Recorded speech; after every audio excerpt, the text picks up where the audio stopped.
आज हमें करना है श्लोका नंबर 7।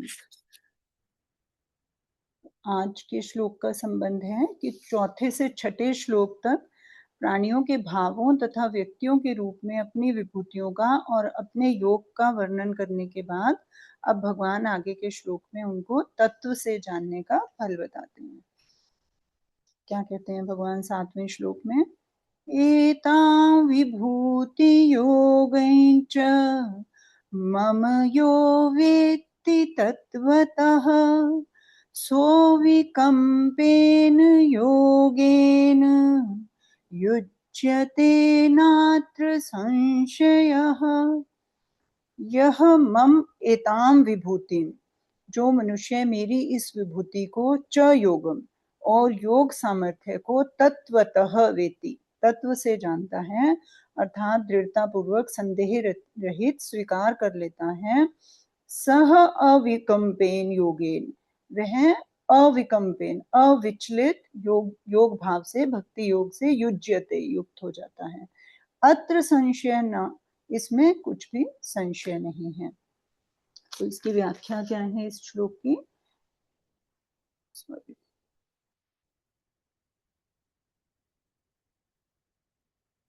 इसमें भगवान कहते हैं एतां विभूति योगे च मम। एताम सर्वनाम अत्यंत समीप का लक्षण कराता है। यहाँ यह शब्द चौथे से छठे श्लोक तक कही हुई विभूति और योग का लक्ष्य कराता है। एताम किसके बारे में बात की जा रही है? ये जो पहले श्लोकों में विभूतियां बताई गई हैं और जो योग बताया गया है उसके बारे में बताया जा रहा है। फिर विभूति नाम भगवान के ऐश्वर्य का है और योग नाम भगवान की अलौकिक विलक्षण शक्ति अनंत सामर्थ्य का है। तात्पर्य यह हुआ कि भगवान की शक्ति का नाम योग है और उस योग से प्रकट होने वाली विशेषताओं का नाम विभूति है। चौथे से छठे श्लोक तक कही हुई भाव और व्यक्ति के रूप में जितनी विभूतियां हैं वे तो भगवान के सामर्थ्य से, प्रभाव से प्रकट हुई विशेषताएं हैं और मेरे से ही पैदा होते हैं, ऐसा जानो मत्तः मानसा जाता। यह भगवान का योग है, प्रभाव है। इसी को 9वें अध्याय के 5वें श्लोक में पश्य में योग योग में ईश्वरम, मेरे इस ईश्वरीय योग को देख, ऐसे कहा गया था। ऐसे ही आगे 11वें अध्याय के 8वें श्लोक में अर्जुन को विश्व रूप दिखाते समय भगवान ने पश्य में योग में ईश्वरम पदों से अपना ऐश्वर्य में योग देखने के लिए कहा है। तो भगवान ने बार बार बोला कि मेरा ऐश्वर्य और योग देखो, है ना। तो कि जो मेरा योग से जो ऐश्वर्य प्रकट हुआ है उसको देखो तुम। विशेष बात, अब भगवान का योग हमने पहले देखा था ना ये बात में कि हम जब नीचे से ऊपर की तरफ जाते हैं, भगवान की तरफ जाते हैं तो हमारा योग होता है। लेकिन भगवान का योग क्या है? भगवान को तो नीचे आना पड़ेगा। भगवान तो क्योंकि सर्वशक्तिमान है, सबसे ज्यादा, है ना, शक्ति, सारी विभूतियां उनके अंदर हैं, तो उनको एक एक विभूति को अगर अलग अलग बताना पड़ेगा तो उनको अपने आप को विच्छेद करना पड़ेगा। यही भगवान का योग है, हमें समझाने के लिए वो अपनी अपनी अलग अलग जो शक्ति है, प्राकट्य है, उसको अलग अलग रूप से दिखाते हैं। इसी को भगवान अपना योग बोलते हैं कि मेरा योग और ऐश्वर्य है, जो कि उनका जो योग है प्राणी से योग करने के लिए प्रकट हो रहा है। और कैसे प्रकट हो रहे हैं? उनके ऐश्वर्य के रूप में प्रकट हो रहा है। फिर विशेष बात क्या है? जब मनुष्य भोग बुद्धि से भोगता है और भोगों से सुख लेता है, तब अपनी शक्ति का ह्रास और भोग्य वस्तु का विनाश होता है ना। भोग बुद्धि से अगर हम किसी भी चीज को कंज्यूम करते हैं तो हमारी एनर्जी उसमें यूटिलाइज हो जाती है, खत्म होती है, क्षीण हो जाती है। चाहे हम खाना भी खाएं तो खाना पचाने में भी हमारी एक एनर्जी लगती है, उसके बाद वो पचा हुआ खाना हमें वापस एनर्जी देता है, एक साइकिल चलता है। लेकिन पहले हमें एनर्जी चाहिए, तभी कहते हैं ना डाइजेशन वीक हो गया, कि वो खाना पचा ही नहीं पा रहे हैं, उसमें खाने में पचाने में जो शक्ति चाहिए वो नहीं है। और भोग्य वस्तु क्या है जिसको हम यूज कर रहे हैं, वो खत्म होती जाती है। कोई भी चीज हो, है ना, वो जो है कम हो जाएगी। इस प्रकार दोनों की हानि हो गई, हमारी भी हानि हो रही है और वस्तु भी खत्म हो रही है। परंतु जब वह भोगों को भोग बुद्धि से नहीं भोगता, अर्थात उसके भीतर भोग भोगने की किंचित मात्र भी लालसा उत्पन्न नहीं होती, तब उसकी शक्ति का ह्रास नहीं होता और उसकी शक्ति सामर्थ्य निरंतर बनी रहती है ना। अगर भोग बुद्धि हम ना अप्लाई करें, एक तो भोग बुद्धि रखने से हम ओवर कंजम्पशन करते हैं, किसी भी चीज की ओवर यूसेज हो जाता है हमारा, किसी भी चीज में, कपड़ों का में भोग बुद्धि ज्यादा है तो कपड़े अति में खरीदते रहेंगे, खाने में है तो वो हो जाएगा, है ना, कोई वर्कोहली की है तो वो काम में अपने आप को इतना ट्रेन कर लेगा। लेकिन जब हम भोग बुद्धि से नहीं करते किसी भी चीज को, वो हमने स्टोरी सुनी हुई है ना कि ऋषि जो होते हैं उनके पास, दुर्वासा के पास खाना लेने के लिए गोपियां खाना देने के लिए जाती हैं तो नदी में उफान आया होता है, यमुना नदी में। तो वो उनको, कृष्ण जी को बोलती हैं कि कैसे जाएं, अब उधर खाना देने जाना है। तो उन्होंने बोला कि अगर मैं सदा ब्रह्मचारी हूँ तो आप, नदी जो है आपको रास्ता दे देगी, अगर आप जाकर बोलोगी यदि कृष्ण सदा ब्रह्मचारी हैं तो हमें रास्ता दे दो। तो वो जाकर बोलती हैं और नदी उनको रास्ता दे देती है। तो वो उधर दूसरी तरफ जाकर चली तो जाती है, उनको लगता है ये कैसा मजाक है, मतलब कितना क्या बोला उन्होंने, तो फिर ऐसा तो है ही नहीं है, वो तो रासलीला करते हैं, सब कर रहे हैं वो तो। फिर वहां जाकर वो खाना पूरा खा लेते हैं और फिर नदी में उफान होता है, वापस कैसे जाएं वहां से, तो कृष्ण जी ने लगा दिया था पार, अब क्या करें। तो फिर वापस ऋषि दुर्वासा को बोलती हैं कि हमें वापस जाना है, अब कैसे जाएं हम। तो उनको बोलते हैं कि यमुना नदी की धारा को जाकर बोलो कि यदि दुर्वासा ऋषि ने कुछ भी खाना नहीं खाया है तो वो तुम्हें रास्ता दे देंगी। तो कहती है ये और भी फनी बात है, अभी हमारे सामने हम इतना सारा खाना लाए थे, सबका सब खा गए हैं और फिर बोल रहे हैं कि मैंने तो खाना ही नहीं खाया। लेकिन क्या करें, बोलना तो पड़ेगा क्योंकि जाना है। तो जाकर बोलती हैं, फिर से रास्ता मिल जाता है, फिर वापस चली जाती हैं। फिर वापस आके पूछती हैं कि ये क्या मतलब हुआ इसका, ये तो हमारी आंखों के सामने प्रत्यक्ष चीजें हो रही हैं, लेकिन आप कह रहे हो कि, आप कह रहे हो मैं ब्रह्मचारी हूँ और वो कह रहे हैं मैंने खाना नहीं खाया, जो हम अपनी इंद्रियों से देख रहे हैं बिल्कुल हमारे सामने, कोई हमें किसी ने आकर नहीं बताया। तो वो तब कृष्ण जी उनको समझाते हैं कि हम ये भोग बुद्धि का जो रहस्य बताते हैं कि भोग बुद्धि से जो चीजें ग्रहण नहीं की जाती हैं वो हमारी शक्ति को बिल्कुल भी खत्म नहीं करती हैं, शक्ति का ह्रास नहीं होता है। तो संकल्प शक्ति जो है हमारी वैसी की वैसी बनी रहती है, एक सर्टेन मात्रा में हर जीवात्मा जो है अपनी संकल्प शक्ति लेकर आता है, लेकिन हमारी ओवर द टाइम संकल्प शक्ति जो है वो खत्म होती जाती है। क्यों होती जाती है? क्योंकि हम व्यर्थ की बातों में, भोग बुद्धि में उसको गवाते रहते हैं।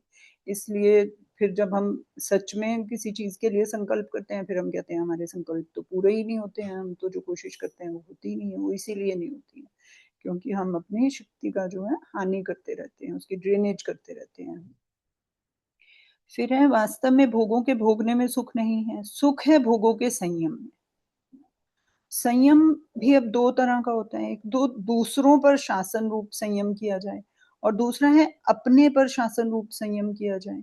दूसरों पर शासन रूप संयम का तात्पर्य है दूसरों का दुख मिट जाए और वे सुखी हो जाएं, इस भाव से उनको उन मार्ग से बचाकर सन्मार्ग पर लगाना है।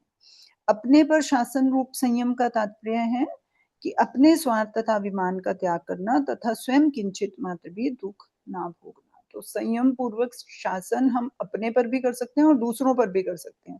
अपने पर तो हमें समझ आ जाती है कि हम अपने स्वार्थ और अभिमान का त्याग कर दें और सुख प्रवृत्ति में ना लगें, तो वो अपने ऊपर संयम पूर्वक शासन हो गया। दूसरों के ऊपर कैसे करेंगे? दूसरों के साथ इस भाव से क्रिया करें, उनके साथ व्यवहार करें कि वो उन मार्ग से लगकर सन्मार्ग पर लग जाएं, उनका दुख मिट जाए और वो सुखी हो जाएं। कुछ इस तरह के कार्य में हम लग जाएं, कुछ इस तरह की क्रियाओं में अपनी क्रियाओं को बनाएं, अपने कार्यों को बनाएं कि हमारा पर्पस ये हो जाए उस काम का। तो वो हमारा दूसरों के ऊपर संयम पूर्वक शासन हो गया। इन्हीं दोनों संयमों का नाम योग अथवा प्रभाव है। ऐसा योग अथवा प्रभाव सर्वोपरि परमात्मा में स्वतः स्वाभाविक होता है, दूसरों में यह साधन साध्य होता है। जो परमात्मा होते हैं उनमें ये जो है योग है, ये उनकी पर्सनैलिटी का एक पार्ट है, उनमें स्वाभाविक है, उनका एट्रीब्यूट है। लेकिन हमारे जीवात्माओं के लिए क्या है? ये साधन साध्य है। हमारी साधना भी यही है और हमारा साध्य भी यही है, गोल भी यही है, हमें करना भी यही है और पाना भी इसी को है ना। तो हमें इसको प्रयास पूर्वक करना पड़ेगा, हमसे अपने आप से नहीं होती हैं ये चीजें। अपने ऊपर संयम दूसरों पे वैसे निर्देशित करने में बहुत हम शासन कर सकते हैं, वो हमें बहुत अच्छे से आता है, लेकिन वो अपने ऊपर लागू नहीं करते हैं हम। है ना, कि अपने आप को निर्देशित करें कि अभी तो ऐसे ही करना है, देयर इज नो ऑप्शन। ऐसा हम कभी नहीं कहते अपने आप को तो लूज छोड़ देते हैं, अनुशासन नहीं करते हैं। तो फिर जो है दूसरों के ऊपर शासन और अपने ऊपर शासन जो है हमें संयम पूर्वक करने की कला को सीखना है, उसको बढ़ाना है आगे। फिर कहते हैं स्वार्थ और अभिमान पूर्वक दूसरों पर शासन करने से, अपना हुक्म चलाने से दूसरा वश में हो जाता है। तो शासन करने वाले को एक सुख होता है, लेकिन उस सुख में क्या होता है, शासक की शक्ति सामर्थ्य क्षीण हो जाती है, जिस पर शासन करता है वह पराधीन हो जाता है। इसलिए स्वार्थ और अभिमान पूर्वक दूसरों पर शासन करने की अपेक्षा स्वार्थ और अभिमान का त्याग करके दूसरों का हित हो, मनुष्य नश्वर भोगों में ना फंसे। मनुष्य अनादिकाल से अनंत दुखों को भोगते आए हैं, अतः वे सदा के लिए इन दुखों से छूटकर महान आनंद को प्राप्त हो जाएं। ऐसी बुद्धि से दूसरों पर शासन करना बहुत श्रेष्ठ है और विलक्षण शासक शासन है, संयम है। इस शासन की आखिरी हद है कि भगवान का शासन अर्थात संयमन, इसी का नाम योग है ना। जब हम अभिमान पूर्वक और अपने काम के लिए दूसरों पर शासन करते हैं ना, दूसरों को अपने, ये शासन करना बिल्कुल एक हिटलरी टर्म नहीं हुआ, अदरवाइज भी हम रूटीन लाइफ में भी देखें, देखो पुराने जमाने में फीमेल्स चाहे घर रहती थी, अभी मान लो नौकरी करती हैं तो बात अलग हो गई है, लेकिन हम खाना बनाने के लिए खाना बनाने वाली के ऊपर डिपेंडेंट हो गए, है ना। तो क्या होता है कि हमारा खाना वो बनाएगी और जिस दिन वो नहीं आएगी उस दिन हम बाजार से खाना खाएंगे या हम ब्रेड खाएंगे। तो क्या हुआ, हम पराधीन हो गए, है ना, हम रादर दूसरे के वश में हो गए, इससे हमारे को एक सुख हुआ। लेकिन इसमें सुख में क्या हुआ, हमारी कैपेबिलिटी, हमारी कैपेसिटी कम हो गई। पहले घर के काम खुद करते थे तो एक फिजिकल एक्टिविटी की आदत होती थी, वो फिजिकल एक्टिविटी की आदत नहीं है। अब देखो जो वर्कर क्लास होती है उनकी तो शरीर चलते रहते हैं, और जो काम नहीं करते हैं घर में फीमेल्स रहती हैं और कुछ एक्सरसाइज भी नहीं करती हैं, किसी और तरह से भी अपनी बॉडी को स्ट्रांग नहीं करती हैं, उनकी कितनी जल्दी बॉडी वीक हो जाती है, बेड पे पड़ जाते हैं, तरह तरह की दवाइयाँ। तो हम जो है सुख के अधीन हो जाते हैं, और सुख पाने में तो हमेशा ही शक्ति और सामर्थ्य क्षीण होती है। आप किसी भी तरीके के सुख के अगर अधीन हो गए तो आपकी शक्ति खत्म होने ही वाली है, इसमें कोई भी दो राय, कोई भी शक नहीं है। और दूसरा जो हो गया वो आपके पराधीन हो गया बेचारा, उसको ठीक है वो किसी पर्पज के लिए काम कर रहे हैं आपके अंदर तो कोई बात नहीं, लेकिन ज्यादा नुकसान किसका हो रहा है, उसको तो फिर भी कुछ मिल रहा है काम करके, कुछ पैसा मिल रहा है, कुछ तो मिल रहा है। आपको क्या मिल रहा है, आपकी शक्ति जो है, सुख ऐसा आभास हो रहा है, लेकिन शक्ति जो है वो कम हो रही है, दैट इज फॉर श्योर। फिर कहते हैं योग नाम समता संबंध और सामर्थ्य का है। जो स्थिर परमात्मा तत्व है उसी से अपार सामर्थ्य आती है, कारण कि वह निर्विकार परमात्मा तत्व महान सामर्थ्यशाली है। उसके समान सामर्थ्य किसी में हुई नहीं, होगी नहीं और हो सकती भी नहीं। मनुष्य में आंशिक रूप से वह सामर्थ्य निष्काम होने से आती है, कारण की कामना होने से शक्ति का क्षय होता है और निष्काम होने से शक्ति का संचय होने लग जाता है हमारा। आदमी काम करते करते थक जाता है तो विश्राम करने से काम करने की फिर से शक्ति आ जाती है। बोलते बोलते थक जाता है तो फिर चुप होने से थोड़ी शक्ति आ जाती है बोलने की। जीते जीते मर जाता है, फिर से मरने के बाद में जीने की शक्ति आ जाती है। सर्ग में शक्ति क्षीण होती है और प्रलय में शक्ति का संचय होता है। जब हम एक्टिविटी को रोक देते हैं तो हमारी शक्ति फिर से बढ़नी शुरू हो जाती है। और उससे संबंध विच्छेद होने पर, अगर हम काम कर रहे हैं लेकिन संबंध विच्छेद हो गया, निष्काम हो गए हैं, भोग वृत्ति से नहीं कर रहे हैं, तो महान शक्ति आ जाती है। तभी हमने देखा ना कितने बड़े बड़े काम जो एनलाइटेंड लोग होते हैं, कितने बड़े बड़े, हम तो कभी सोच भी नहीं सकते हैं, हम गुरु जी कितना ट्रेवल करते हैं, कितना हम एक जगह कहीं चले जाएं एक बार, है ना, 10 दिन तक हमारी थकावट ही नहीं उतरती है, हम तो वहां गए थे। तो इस तरह से विवेकानंद जी को देखो, उस टाइम पे कुछ भी नहीं होता था, कैसे कैसे by ocean and by all those things they went to other countries, America and all, और वहां जाके कितना काम किया, 32 इयर्स की एज सिर्फ, एंड ही लेफ्ट इतना सारा मिशन स्थापित करके चले गए वो। शंकराचार्य जी को देखो, पैदल उन्होंने उन्होंने भी ऐसे ही कुछ 30-32 साल की उम्र में पूरे 4 मठ स्थापित कर दिए, पूरे भारत की परिक्रमा कर ली, सारे वाद विवाद करके सबको पराजित कर दिया। पराजित तो नहीं, खैर कि अपने विवेक से उनको भी उनको समझा दिया कि this is the right path, ऐसे करके। तो कितना कितने-कितने काम कर दिए, क्यों? क्योंकि उनकी शक्ति, संबंध विच्छेद था उनका, संसार से शुरू से ही संबंध विच्छेद है, उनको करने की एफर्टलेस संबंध विच्छेद है। हम तो करने की कोशिश कर रहे हैं ना, उस कोशिश में भी कुछ शक्ति लग रही होगी, तो उनका तो वो लेकर ही आए थे, पहले से ही लेकर आए थे। इसीलिए उनके अंदर महान शक्ति होती है, और इसी महान शक्ति के चलते वो जो है इतना काम कर जाते हैं ये वाले लोग। फिर कहते हैं यो वेत्ति तत्वतः।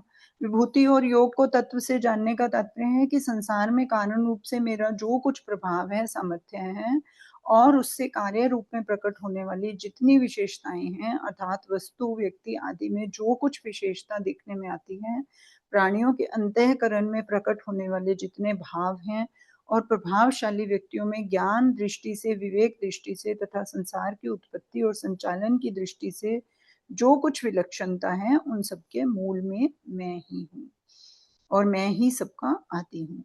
इस प्रकार जो मेरे को समझ लेता है, तत्व से ठीक मान लेता है, तो फिर वह उन सब विलक्षणताओं के मूल में केवल मेरे को ही देखता है, उसका भाव केवल मेरे में ही होता है, व्यक्तियों वस्तुओं की विशेषता में नहीं। तो उसको व्यक्ति वस्तु विशेषता भय लग रहा है, तो उसको और नहीं बढ़ाएगा आगे, भय लग रहा है, भय लग रहा है। हम जो होते हैं ना, अपने एक भाव को पकड़ कर बैठ जाते हैं कि ऐसा हो रहा है, अब ऐसा क्यों हो रहा है, उसका विश्लेषण करने में और अपनी शक्ति, गुस्सा आया तो क्यों आया, क्यों नहीं आना चाहिए, क्या करना चाहिए। संबंध विच्छेद नहीं करते हैं हम किसी भी भाव के साथ, है ना। डर लग रहा है तो क्यों लग रहा है, कैसे लग रहा है, क्या करें कि ना लगे, उसको 10 चीजें और कर लेंगे उसको हटाने के लिए, है ना। और गलती कर रहे होंगे, टीवी देखने बैठ जाएंगे या कुछ और करेंगे, किसी कैसे तो टाइम वेस्ट करेंगे कि मन कहीं और चला जाए, है ना। इस तरह की प्रक्रियाएं करेंगे। लेकिन संबंध विच्छेद करना हमारा कॉन्सेप्ट ही नहीं है कि हम संबंध विच्छेद कर लें उससे, तो सब ठीक है फिर। तो वो कहते हैं कि अगर हम ये जान लें कि सब चीज यही, फिर से ये आया कि क्यों भगवान ने ये बताया कि अपनी विभूतियों के बारे में अलग अलग से क्यों बताया, क्योंकि जब भी हमें को जो भी विभूति दिखे, सब बता दी भगवान ने, इतनी सारी बता दी। अब हम ना तो किसी से बहुत ज्यादा उत्तेजित हों, ना ऊपर जाएं और ना नीचे आए। तो जब हमें कुछ भी ऐसा हो कि हमें लगे कि ये चीज हमें ऊपर या नीचे कर सकती है, तो हमें याद आ जाए कि इसके मूल में तो भगवान है, तो ये तो कुछ भी नहीं है, इसकी तो एग्जिस्टेंस ही नहीं है, ये जो भी भाव उठा या जो भी है। तो इस तरह से हम अपने आप को समता में ला सकते हैं। ये भी एक इम्पॉर्टेंट बात है विभूतियां अपनी सारी बताने की। फिर कहते हैं इस प्रकार जो मेरे को समझ लेता है, तत्व से ठीक मान लेता है, तो फिर वह उन सब विलक्षणताओं के मूल में मेरे को ही देखता है, उसका भाव केवल मेरे में ही होता है, व्यक्ति वस्तुओं की विशेषता में नहीं। जैसे सुनार की दृष्टि गहनों पर जाती है, तो गहनों के नाम, आकृति, उपयोग पर दृष्टि रहते हुए भी भीतर यह भाव रहता है कि तत्व से यह सब सोना ही है। व्यवहार के लिए ठीक है, लेकिन उसको अंदर से 1000% श्योर है कि ये सोना है। वो सोने की दृष्टि से सबको देखता है। लेकिन जो खरीदने जाते हैं, जो कस्टमर्स होते हैं, ग्राहक होते हैं, वो उसको आभूषण की दृष्टि से देखते हैं, है ना। कभी भी वो उसको सोने की दृष्टि से नहीं देखते हैं, वो आभूषण की दृष्टि से, ये सुंदर लग रहा है, नहीं लग रहा है, मैं पहनूं तो मेरे ऊपर अच्छा लगेगा, नहीं लगेगा, पर्पज क्या है हमारा खरीदने का, वो ये सब देखते हैं।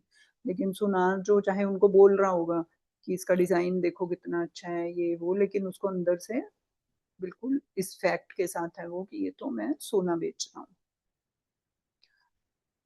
तो ऐसे ही जहाँ कहीं जो कुछ भी विशेषता दिखे, उसमें दृष्टि भगवान पर ही जानी चाहिए, क्योंकि उसमें जो कुछ भी विशेषता है वह भगवान की है, व्यक्ति, वस्तु, क्रिया आदि की नहीं है। संसार में क्रिया और पदार्थ निरंतर परिवर्तनशील हैं। इनमें जो कुछ विशेषता दिखती है वह स्थायी रूप से व्यापक परमात्मा की ही है। जहाँ जहाँ विलक्षणता, अलौकिकता आदि दिखे, वहाँ वहाँ वस्तु, व्यक्ति आदि ही विलक्षणता मानने से मनुष्य उसी में उलझ जाता है ना। हम जो है विलक्षणता को किसी के ऊपर अध्यारोपित कर देते हैं।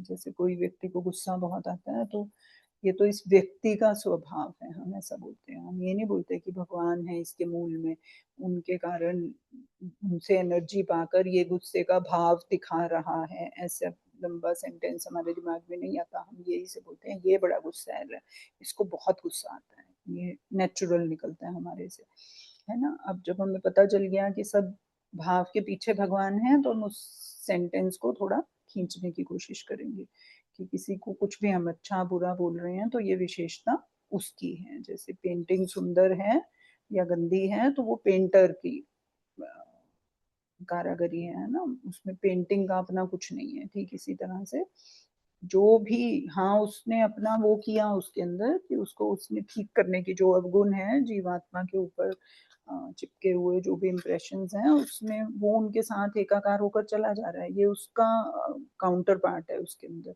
लेकिन जो मूल चीज है जहां से चेतना आई है, जिसके कारण वो उस भाव को प्रकट कर पा रहा है, वॉट एवर द भाव इज, वो भगवान की दी है। वो भगवान नहीं हो तो वो व्यक्ति कैसे गुस्सा, चेतना ही नहीं है उसके अंदर तो क्या गुस्सा प्रकट करेगा, कर ही नहीं सकता, कुछ भी भाव नहीं उत्पन्न हो सकता अगर चेतना हट जाए वहां से।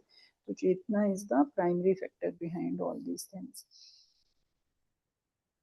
फिर क्या है, जब मनुष्य उलझ जाता है तो मिलता कुछ है नहीं, कारण की वस्तु में जो विलक्षणता दिखती है वह उस अपरिवर्तनशील परमात्मा तत्व की एक झलक है, परिवर्तनशील वस्तु की नहीं है। इस प्रकार उस मूल तत्व की तरफ दृष्टि जाना ही उसे तत्व से जानना अर्थात श्रद्धा से दृढ़ता पूर्वक मानना है।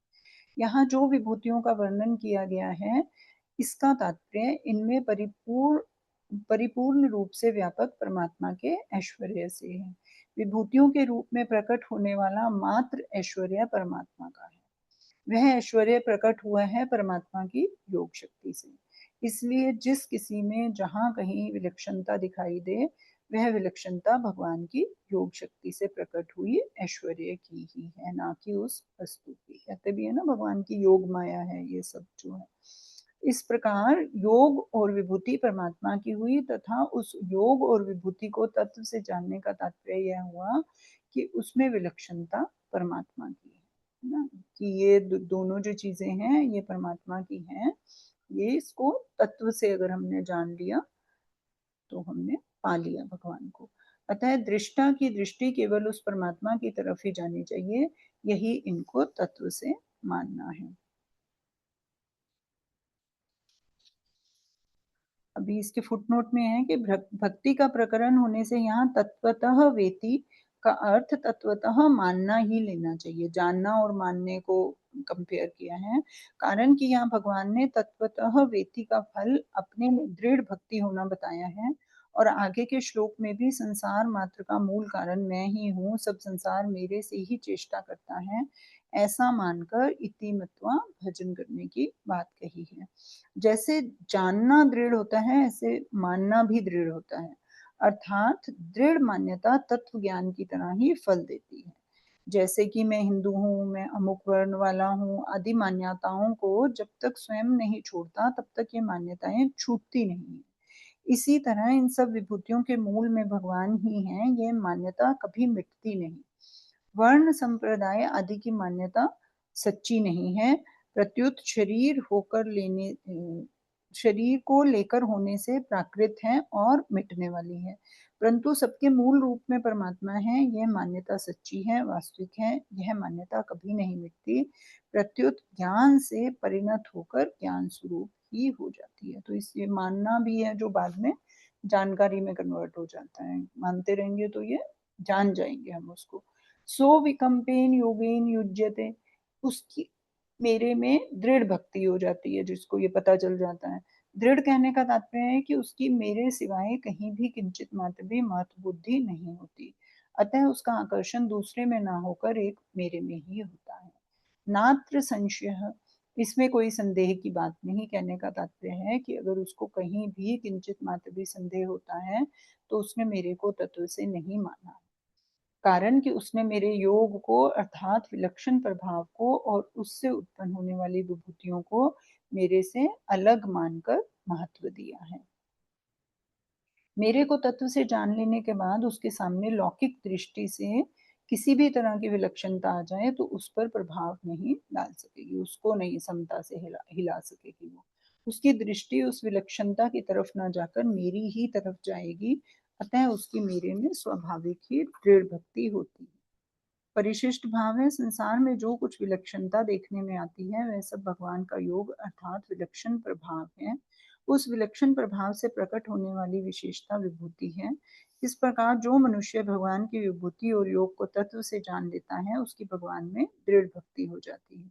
एक भगवान के सिवाय दूसरी सत्ता है ही नहीं, ऐसी संदेह रहित दृढ़ता पूर्वक स्वीकार कर लेना ही तत्व से जानना है।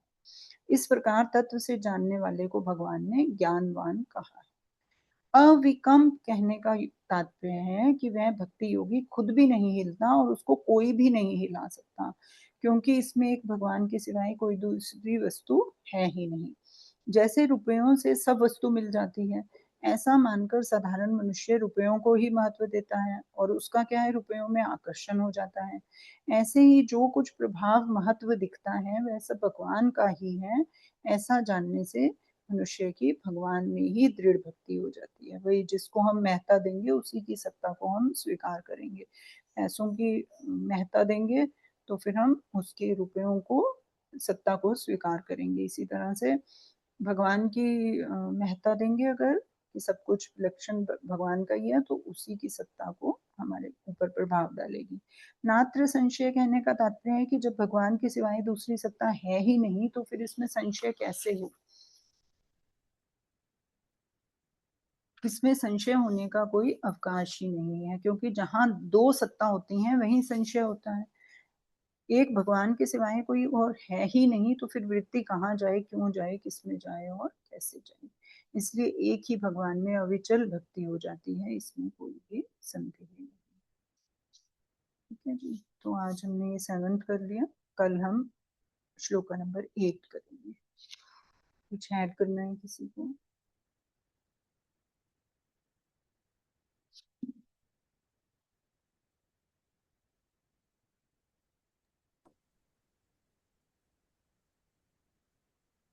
आज का जो टेक अवे वो ये जी कि भगवान में पूरी हमारी वो होनी चाहिए, विश्वास। और इधर उधर भटकना ही नहीं चाहिए किसी चीज में। एक बार वो हो गया तो फिर आपको कोई किसी चीज की चिंता भी नहीं रहेगी, कोई कष्ट नहीं होगा, कोई प्रॉब्लम नहीं होगी, कोई बुद्धि से भोगना नहीं है, हर और दूसरों का हित करना है। These are the things if we keep with us, then we'll be very happy. हर हर भाव में, हर व्यक्ति में, हर वस्तु में, हर परिस्थिति में यही मानना है कि ये भगवान का किया हुआ है, भगवान है और भगवान का किया हुआ है। जैसे वो हर किसी में नारायण सेवा कहते हैं ना, दरिद्र सेवा या नारायण सेवा, उसमें भी कि हर किसी में उस नारायण को देखो। चेतना तो वही है ना, चेतना चली जाएगी तो फिर क्या है, जड़ पदार्थ है हर कोई। तो फिर जब तक चेतना है तो हम व्यक्ति को व्यक्ति की तरह कैसे देख सकते हैं, हम शरीर से आइडेंटिफाई करके देखते हैं हर व्यक्ति, वस्तु, परिस्थिति को जड़ से आइडेंटिफिकेशन है हमारी, कि जड़ का बाहर का जैसा स्वरूप है ना, हम वैसा मान लेते हैं उसको। और भाव भी ऐसे ही जो उठते हैं वो भी वैसे ही मान लेते हैं। तो उस सब को छोड़ के हमें उसके पीछे जो चेतना है उसके ऊपर ध्यान देते हैं, ये समझते हुए कि ये सब परिवर्तनशील है, ये जो हमें दिख रहा है जो जड़ है वो खत्म होने वाला है, कभी भी खत्म हो जाएगा। तो इसके पीछे की जो चेतना है उसके ऊपर हमारा फोकस रहना चाहिए। तो फिर हैप्पीनेस, अनहैप्पीनेस है ना, सब बराबर है, सब कुछ कुछ भी महत्व नहीं रखता, सिर्फ एक भगवान है। हाँ, एक इसमें आज संयम वाला भी काफी अच्छा आया है यस, हाँ। कि हमें अपने स्वार्थ और अभिमान का त्याग करके और हम्म, भोग बुद्धि का भी त्याग करना है। दूसरों पर शासन पूर्वक संयम कैसे करना है और अपने पर शासन पूर्वक संयम कैसे करना है, ये दो हम्म, पॉइंट्स हमें बहुत अच्छे मिले। बहुत ही बढ़िया आपने पॉइंट याद कराया है ना। ये टेक अवे पॉइंट है आज का, कि हम दूसरों के ऊपर संयम पूर्वक शासन कैसे करें, उनको सन्मार्ग में ले जाकर, और अपने ऊपर कैसे करें, अपनी सुख बुद्धि का त्याग करके। This is the hmm, actual point. हम्म, इस तरह हम्म, से अगर आज हम टेक अवे निकालने की बात करें, बहुत बढ़िया। ठीक है जी, फिर कल मिलते हैं, है ना। ठीक है। Okay ji, thank you. जय गुरुदेव। जय गुरुदेव। ओके। जय